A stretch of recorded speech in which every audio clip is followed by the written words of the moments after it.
The first school leader that I interviewed is on the school board and was a high school chemistry teacher. Are you ready? I'm ready. Okay, so the first question is, please tell me what school was like for you as a child.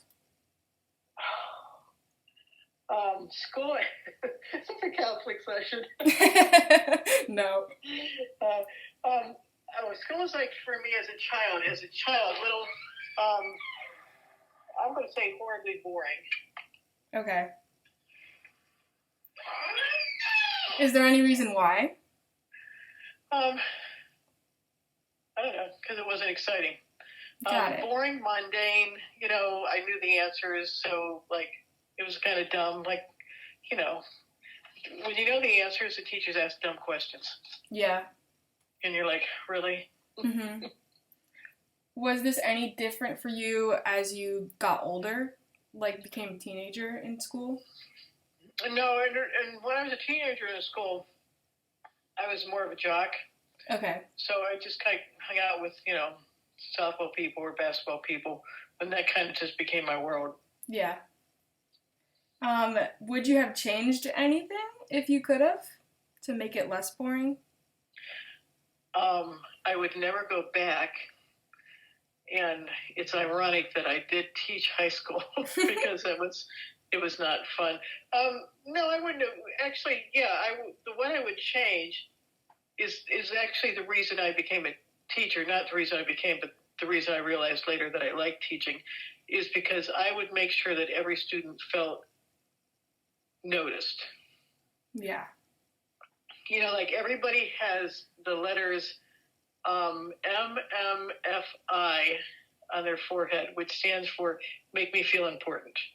Mm-hmm.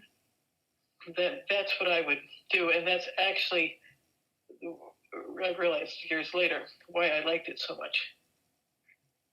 Yeah, that's cool. Mm-hmm. Okay, so the second question is, who was your champion while you were in school, or did you have one? I don't think I had one. My favorite person growing up was Paul. I forget his last name, but he owned the golf course I played at. He was my favorite person in the world because he was a millionaire, but you couldn't tell by looking.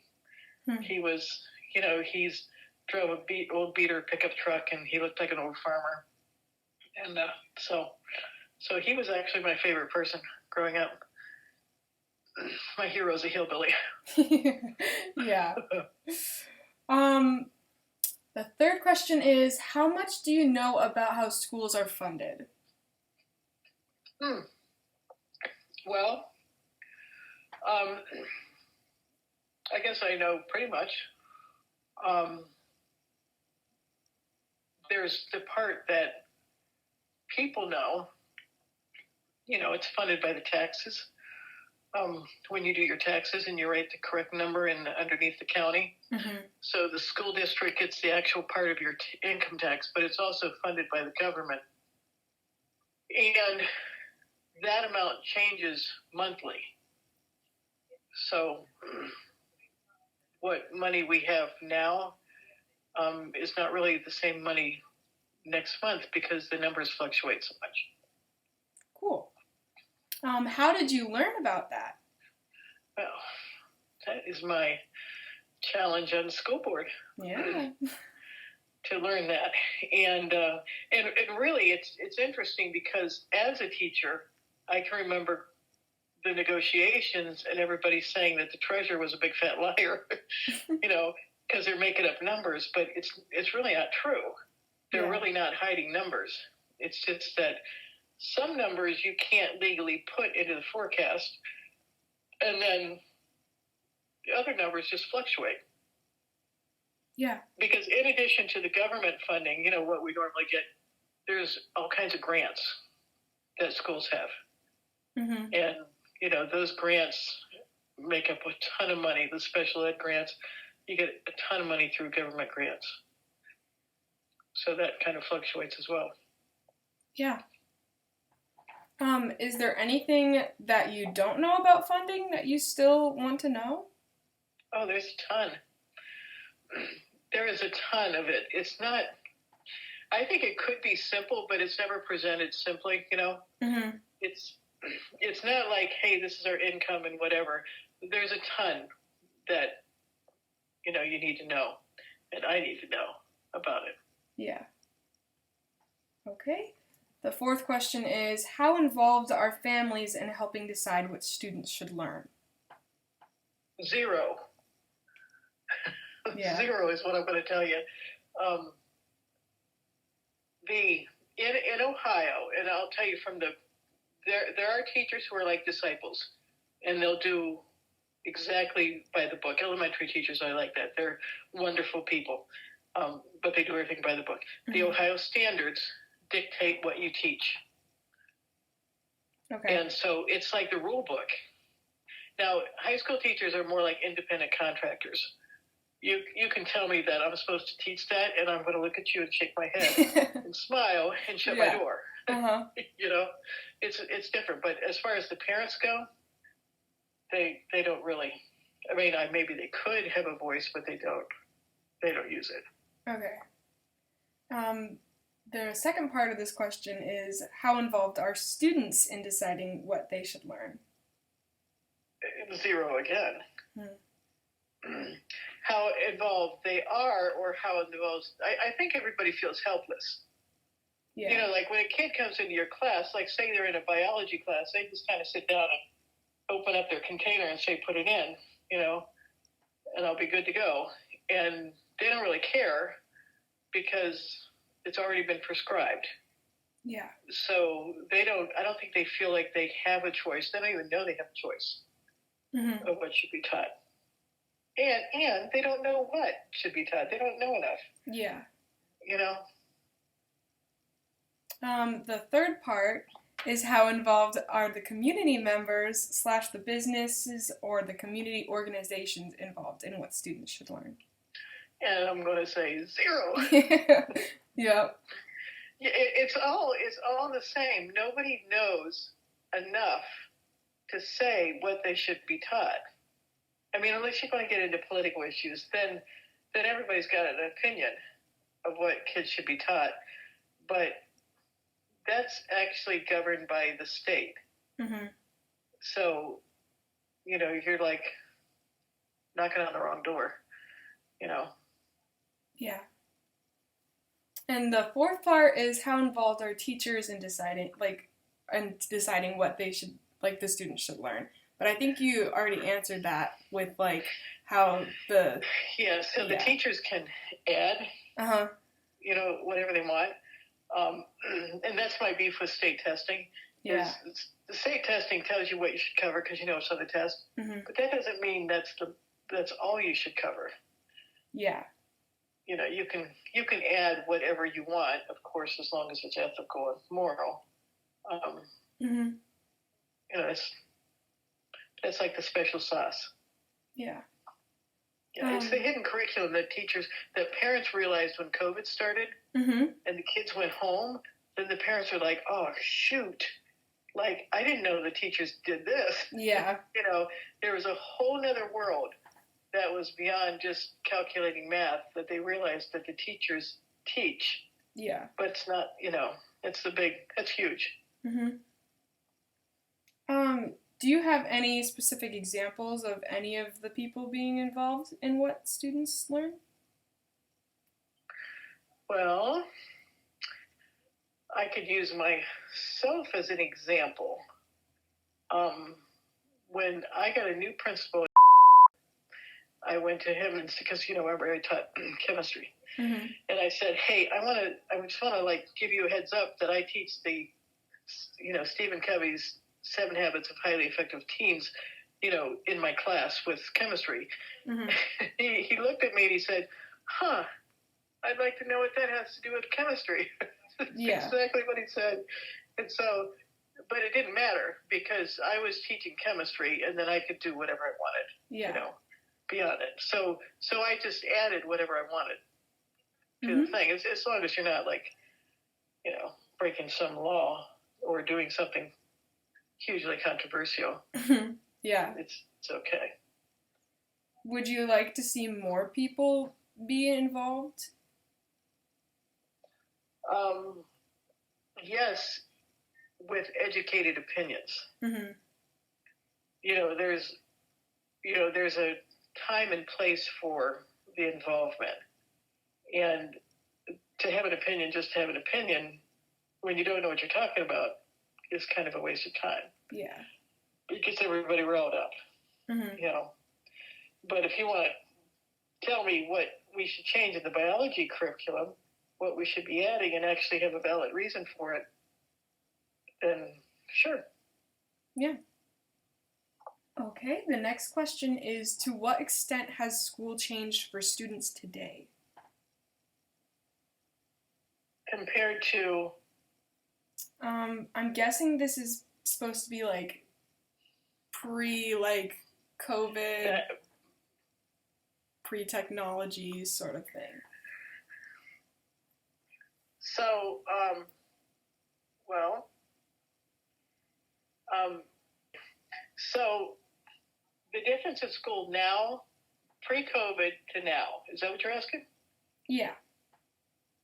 Well, it's huge, I think, because on one hand, we have the world panicking, saying the kids are so far behind in reading. Oh my, what are we going to do? And instead of just changing lowering the bar and changing it, they're panicking, causing stress. And then you have kids who are suffering from, PTSD, Mm-hmm. and teachers. And so there's a huge, it's a world of problems out there. Mm-hmm. Because kids spent a whole year or so not having to, adapt to the school situation. And so then they got thrown back into school and they're acting like they did for the last year and a half at home. Mm-hmm. That's really been a problem. And the world has started pointing fingers at each other in the meantime. So that's thrown a wrench into it too. Yeah. And then you have teachers who are just on the edge and they just want to quit. Mm-hmm. Because if the world is still about test scores, well, you can't hold a teacher to test scores when you're saying the kids are so far behind. Mm-hmm. And then it's hard to catch up to kids because you got to get them to, be socialized again first. Yeah. And yeah, it's pretty. But the technology-wise, then you have teachers who have tried to embrace technology during COVID, being remote, and then some of them have gotten the wrong picture of it. So they kind of think, all we need to do is make a video, Yeah. and we'll call that teaching. But that's not even close to what you do with videos. And so you get, it's a big fat mess. So Yeah. I think it is. Okay. It's a big fat mess. I agree. Yeah, it is. And they just have to hit the reset button. And it'll happen. It'll take a couple more years, but it'll happen. Yeah. Okay. So the next question is, tell me about your ideal school. My goodness. Well, I'd be allowed to drink coffee anywhere I wanted in the building. Yeah. It'd be huge. So the ideal school would be a blended learning school. And blended learning, when I say blended learning, I mean where in the classroom you take the maximum benefit of the one-on-one interaction with the teacher and student. Mm-hmm. And then at home, if you're going to give them stuff to do at home, it's stuff that they can do, it's the easy stuff. So that they can take care of the easy stuff at home so they can do the hard stuff in class. Yeah. That would be the best situation. I like that. Mm-hmm. The next question is, what are the needs of your school community? I think that make me feel important, I think is a huge need. I think it's a need for every kid and actually every teacher. Mm-hmm. They kind of need to feel like, there's hope, there's a value. Yeah. And even no matter what class you're in, the kids have the same issue. They just want to be a person. Yeah. And yeah, that's a huge need. Stability. If you're talking need stability, Mm-hmm. they need somebody to just stand up and say, "It's okay. We're going to quit worrying about these things and get down to back to what's important." Yeah. The second part of this question is, how do schools meet the needs of those they serve? Well, I think kind of like what I was just saying. You know, they meet them, and bigger districts do this better. So does this very good compared to the small like Letonia and, you know, small districts like that, because they have a variety of activities and different things for the kids to be involved in. Yeah. And I think that's huge. And then they have different levels of, you know, classes. Mm-hmm.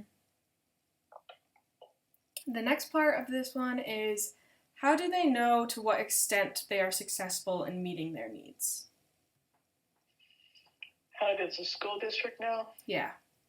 Well, they're going to tell you they know because of test scores, but you know that's just a bunch of bunk. Mm-hmm. Because you can't judge a kid or the success of the program on how a kid does in a 50-minute period, one day a year. You know what I mean? Yeah. You can't do that. So I think it would be a combination of, you know, a bunch of things. You know, the actual happiness of the kid in the classroom, Mm-hmm. the success of the kid in the classroom. Those things are important. Yeah. Okay, so the next question is, what is success in school? Nice.